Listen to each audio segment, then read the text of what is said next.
तर अहमदनगरमध्ये कशी लढाई असणार आहे तीही पाहूयात।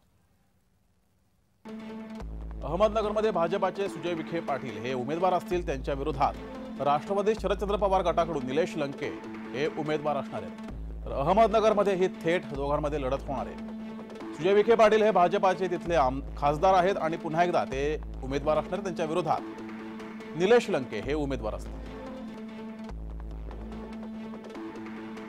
अहमदनगरमध्ये मात्र ही मोठी फाईट होणार आहे। एकीकडे भाजपाचे सुजय विखे पाटील त्यांच्या विरोधात राष्ट्रवादी शरदचंद्र पवार गटाचे निलेश लंके हे उमेदवार असणार आहेत। दोनही तितकेच तुल्यबल उमेदवार असणार आहेत, त्यामुळे इथे सुद्धा हाय व्होल्टेज सामना होणार आहे।